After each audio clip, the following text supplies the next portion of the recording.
একটা মহিলাকে বম্বিং করে উড়িয়ে দিছে, পেটের থেকে গর্ভ থেকে বাচ্চার মহিলা বেরোইয়া সেটা মানে অবস্থা খারাপ হয়ে গেছে, বাচ্চা হাতটা পুড়ে গেছে, ছন্ন ছাড়া হয়ে গেছে, মাথা আলাদা হয়ে গেছে। এই সমস্ত আমরা প্রতিনিয়ত দেখছি। এসব দেখার পরেও তারা কেন কথা বলছে না? কেন তারা মানব কল্যাণের জন্য কথা বলছে না? কারণ ওই মানব কল্যাণ সংস্থা তো আমাদের জন্য বানাই নাই, এটা তাদের তাদের ভালোর জন্য তারাই বানাইছে। আমরা তাদের নিকট বিচার চাওয়া মানে আমাদের এটা ভুল। তাহলে কেন কেন এই ইসরায়েলিরা, এই ইহুদিরা তারা কেন ফিলিস্তিনিদেরকে আক্রমণ করতেছে এটা জানার দরকার না? কি চায় তারা? তাদের আক্রমণের এক নাম্বার উদ্দেশ্য, এই ইসরায়েলি ইহুদিদের এক নাম্বার উদ্দেশ্য হচ্ছে তারা ওই ফিলিস্তিনকে গ্রেটার ইসরায়েল বানাতে চায়।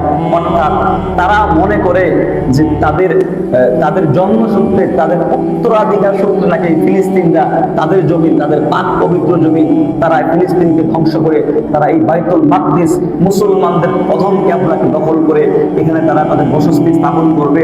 তারা থার্ড টেম্পল হাইকেলে সুলাইমান আলাইহিস সালামের জামানায় তৈরি করা হয়েছিল, আগে জামানায় এই হাইকেলে সুলাইমানি তারা কি করতে চায়?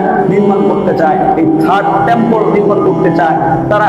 আপনি কি মনে করছেন যে এই যে গাজাকে ধ্বংস করতেছে ফিলিস্তিনকে, এই গাজাকে ধ্বংস করা শেষ হয়ে গেলে কি তারা মানে বসে থাকবে?